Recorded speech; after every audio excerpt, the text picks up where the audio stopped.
This is Panis Angelicus, the melody and the accompaniment, so you can sing along with me, and it's in the high key. It's a long introduction, but I would love for you to not fast forward through it and instead just enjoy the piano part. It's a gorgeous piece. So maybe it's a little meditative moment for you. Here we go.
Gorgeous. That is such a beautiful piece, and I love it when people ask for this one at weddings. I just think it is so stunning.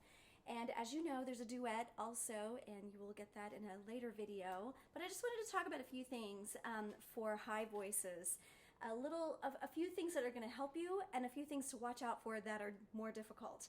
So we start on this really open panis, and when we close to the niece, we need to actually do it.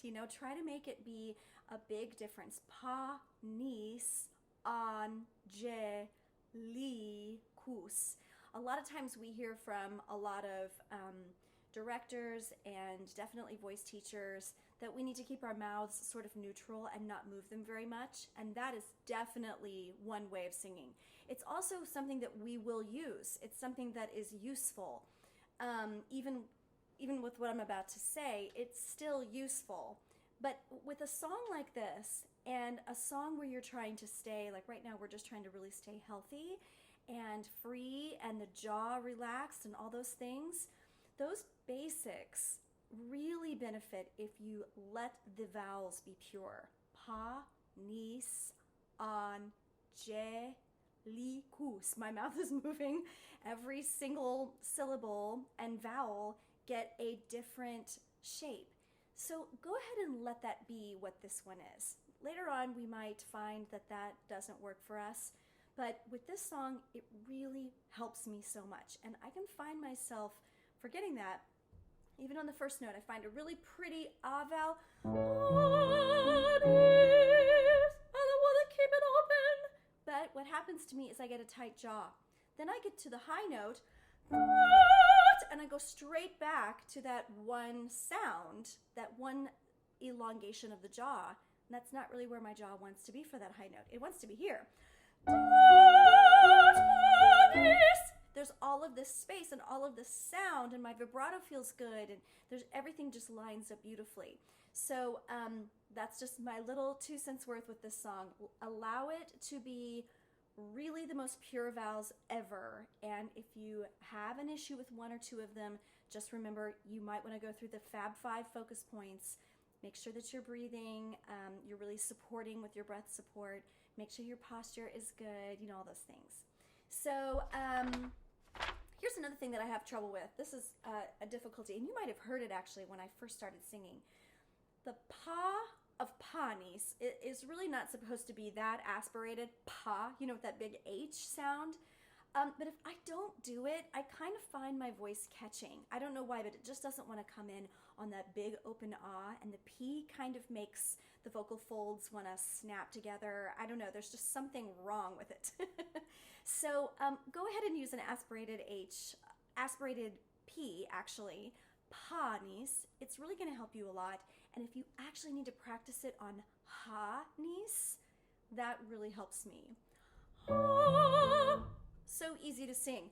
Pa. There's just something about that P that kind of gets stuck in my throat. I'm not supporting. I'm not doing some of those Fab Fives. Something's happening there. That's a pretty good part of my vocal range, so I don't think it's a passaggio issue or a range issue. So I really do think it's something else, and it helps me to just do something easier first. Ha-nis really helps me.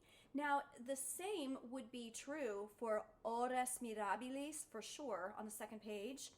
Ores mirabilis, but for some reason, my O is easier. I don't get caught. I think maybe because I'm using my backspace, I'm using that resonance chamber a little bit more organically or correctly, I really need to say, more correctly than the Panis, and so it doesn't bother me as much, but maybe it bothers you. You can add an H there too.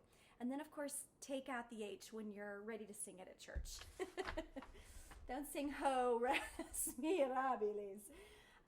Let's see, I think that's about it. I don't think there are many issues with this song. It is really stunningly written, and the hardest part of it is adding the duet. So we'll do that in another video. Thank you.